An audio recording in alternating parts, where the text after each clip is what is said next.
Hey guys, good evening. Welcome back to Warren McClure Aston. Now, another video on the MiniZ. Sorry it's not clean. I've just literally this afternoon taken it off the track. Yeah, a little update. I've been racing the MR-04 Evo for about what, a month and a half maybe now, since it first came out actually. And yeah, I'm loving it. It's working really well now. I'm running obviously brushed. I'm running a stock class at the moment. I just want to learn how. I've never driven MiniZ before, so I'm still running stock. I want to learn how to drive the car and how things do when I change settings. When I change like the shock or the T-brace or the springs in the front. So I'm just learning slowly, and I'm really enjoying it. There's a couple of the really quick guys that are at the club.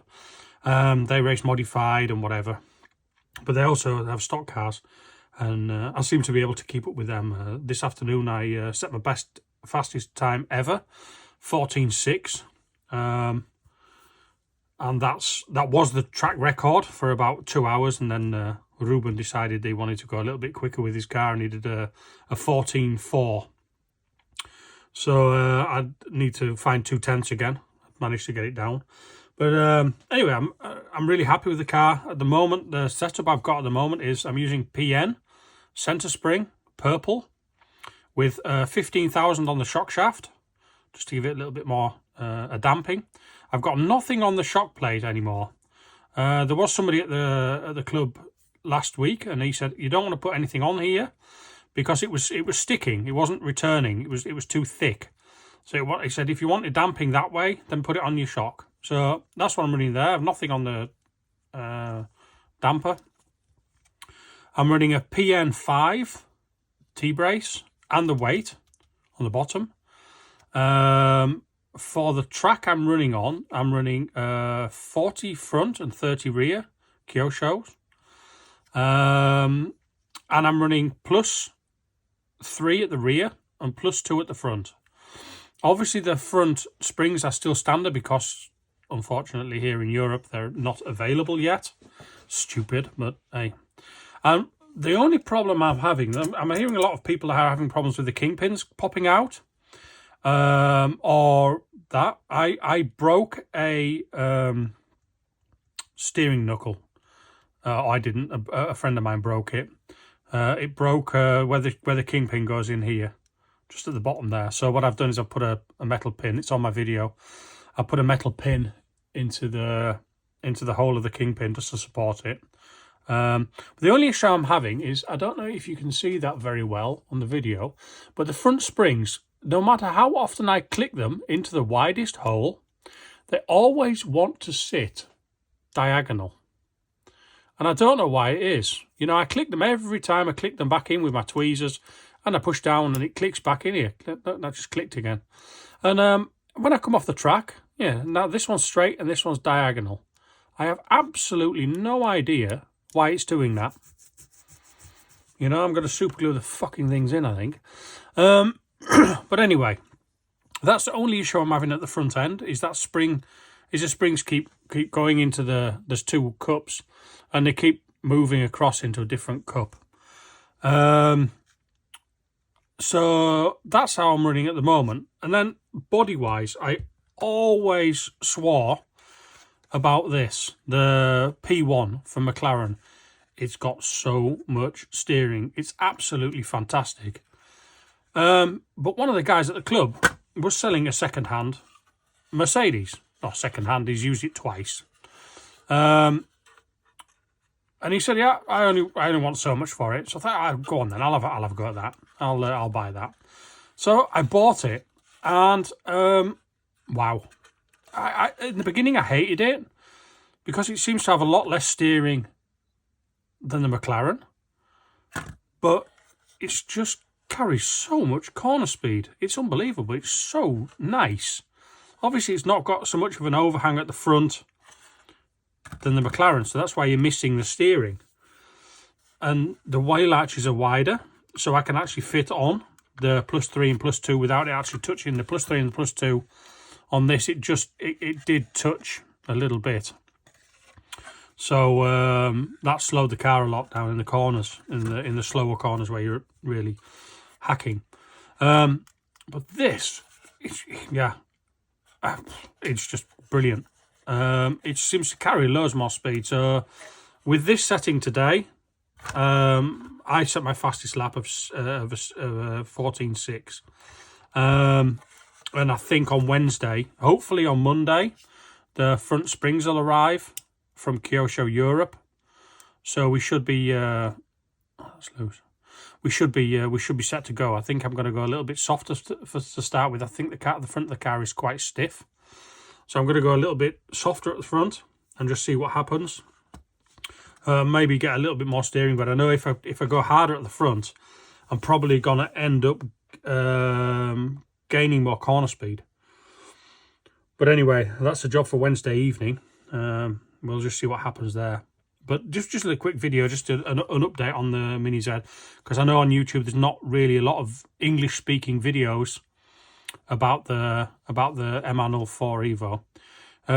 When I've got my hands around the stock car, I'll put the 5600 back in, and I'll go and play super stock. But what I really like about stock here in Holland is you have to use the Kyosho tires. So everyone's on a pretty even playing field, and you don't have to have 500 different sets of tyres. Whereas if you go to super stock, you know, you've got your PN, you've got your Merca, you've got your Kyosho, you've got so many different makes of tyres, and then wheels, and you know. And this way, it's just really simple. You just pick the wheel that you like and the width that you like, and then you put the Kyosho tyres on. What I've also done over the weekend is I gave my motor swimming lessons. It went into a bottle, into a glass of water and Jif for 30 minutes on 3 volts with my trusty old Orion motor checker. This thing's proper legendary. No, these are really, really, really old school. You know, it's a brushed motor checker. And here you put your 12 volts in, and here you connect your motor, and you can turn, well, it's still sat on 3 volts. You can turn it, and you can run a motor in. So I used this for half an hour in Jif and water, and then I cleaned it out, left it in just in normal water till the water was clean. I kept rinsing the water out and putting clean water in, and then blew it all out with air, and then added WD-40, and then obviously bearing oil, just to give it some bearing oil. And it's amazingly quick on the straight. The only problem is, obviously, because now the brushes are so small, I've got very little torque coming out of the corners where you need to. Yeah, you don't have a lot of punch with a brush motor, but where I used to have a bit of punch coming out of the corners, I now don't. So what Ruben said is you have to get the diff to just slip a little bit when you're coming out of them, so it comes into the power band. And lo and behold, that fixed that problem, didn't it? So yeah, obviously you guys, if you're running a stock engine with a ball diff, and you want it to go quick, half an hour in Sif and water, and then clean it out obviously after that. The nicest thing apparently is to put it into isopropyl alcohol without running it. Please don't run it in isopropyl alcohol, and just dunk it in the isopropanol. That'll clean all the water off, and then dry it out and oily bearings. And then just make sure that the diff, you know, mine, when I hold the both wheels and give throttle, I hear it yip yip. So it's just slipping a little bit, but it's just enough to obviously just let it slip into the power band and come up. But yeah, that's my video for now. I've babbled on quite some time. I think the next video is going to be something completely different. So yeah, that's something I've been looking forward to for a long time, since Fantasy ended. Yeah, there we go. Look at that. Warhammer Old World. So I'll be doing a video on that, because obviously I've got a Slouch of Darkness Age of Sigmar army that I don't use because I don't play Age of Sigmar. So I'm going to go back to my old love of square bases. I've just ordered a load from Green Stuff World, and I'm going to go out and I'll do a video on that next when all the bases arrive. I need to decide on basing themes, and then we'll go from there. So that was my MiniZ review for this evening. I've ordered on AliExpress some ceramic bearings for the front wheels, because these they don't seem to run very nice.